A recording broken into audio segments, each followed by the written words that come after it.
When people are in power and they feel like they can get away with stuff, brother, they do what the F they want to do. How you get on television and ask a man to come party with you in a sexual, provocative way?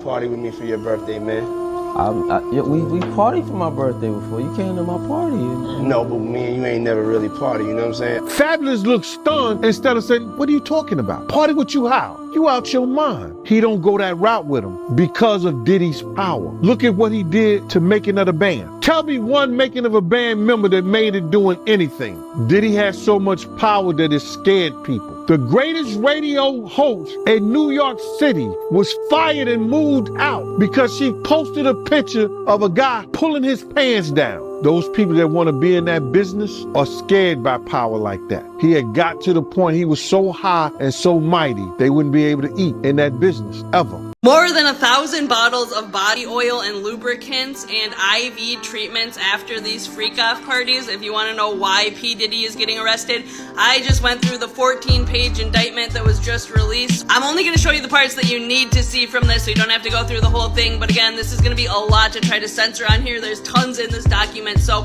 in an effort to not get this suppressed, please press the buttons. Anyway, so it looks like they're going after him and all of his associates that work for Combs Enterprises for engaging in criminal activity, including trafficking, forced labor, kidnapping, arson, bribery, and obstructing justice. Also, look at his name. Sean Combs, aka Puff Daddy, aka P. Diddy, aka Diddy, aka PD, aka Love. On every line they had to put that. They're saying that he engaged in all kinds of abusive behavior against women, verbal, emotional, physical, that he was manipulating women into doing highly orchestrated performances that were, orchestrated by him with other male S-workers. It's at this point in the document where I start figuring out that the freak-off parties are just Diddy orchestrating real-life porn because it's not enough for him to watch anymore, so he is transporting real-life humans to him to put on performances against their will for him to consume. And Diddy had been trying to get to Bieber for a minute, and his management was backing him off. But it wasn't until Usher took over management and had guardianship and gave temporary guardianship to the diddler for 48 hours. Think about that. He had already been to the hospital. That situation that Gene was talking about. And you still took Bieber there. But you got custody of him first. Diddy had already tried. And having this level of boredom and having enough money to be able to do this to human beings is exactly why billionaires should not exist, but I digress. Would ensure the participation of these women by giving them, narcotics and controlling their careers, finances, and basically threatened to end them if they didn't do it. Now this is where they go into the fact that everyone who was working for his business, including certain employees, were carrying out, facilitating this, and covering up his abuse. It talks about his security staff, his household staff, his personal assistants, high-ranking supervisors, everyone that was working for him is going to be under fire now because they were conducting and facilitating and assisting him in doing these things. This part went on to talk a little bit about the function of Combs Enterprises. They talk about how basically they were enticing the members by making their lives better if they were willing to conceal his crimes for him, preserving, protecting, promoting, and enabling the power of Combs Enterprises, including the power of its leader, Combs, through violence, use of firearms, threats of violence, coercion, verbal, emotional, physical, and sexual abuse. This part gets worse. It talks about how Combs and the members and associates of his business used his prestigious role as P. Diddy to intimidate, threaten, and lure female victims into his orbit after under the guise of having a romantic relationship with him, and then he would use and force them with threats and coercion into becoming one of his victims. And they wouldn't let him.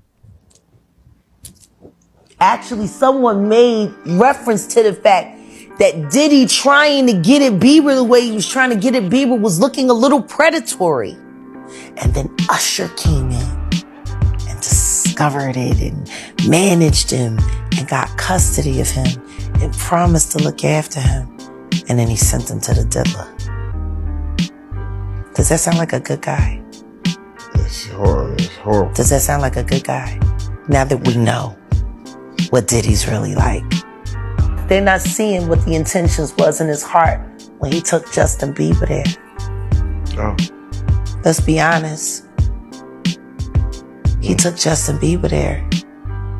Here's where they start talking about the freak-off parties. So, he was enticing girls to get into his orbit under the guise of that your life is going to get better, you're going to be my girlfriend, and then he was bringing them to these freak-off parties. Amongst other things, the freak-off parties were, like I said earlier, elaborate produced performances arranged by Combs, directed, and he would watch and enjoy during, and they were also electronically recorded. So he's also in a lot of trouble for transporting all of the workers to these parties, workers and victims. So it says that he transported the commercial S workers across state lines intentionally for these parties, and then would distribute various controlled substances. I don't know if you guys remember, but there were often pictures of outside his home having huge black vans, and one of his neighbors at the time that all of this stuff started coming out said that there were often these buses going in and out of his house all hours of the night and women standing around them. That seems to match up with what is being said here. Freak-offs occurred regularly and sometimes lasted multiple days.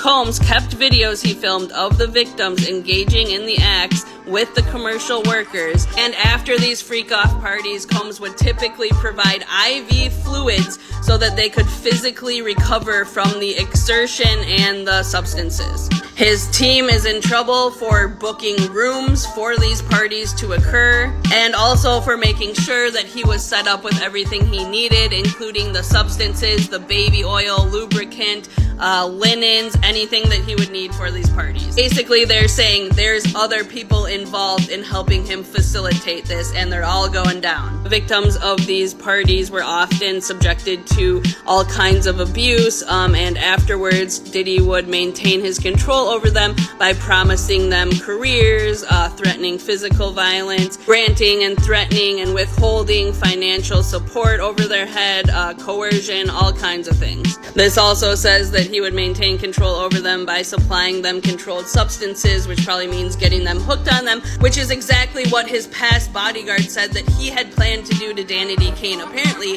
according to that bodyguard, Diddy said to a room full of people that he was going to get Danity Kane hooked on drugs and use them as workers for him. The list goes on about him being in trouble for transporting him for the enterprise, also having accountability in that, and then it also goes on to just say that there was involvement in kidnapping, which is just crazy. I mean, this pretty much covers it all, and apparently he is about to plead not guilty.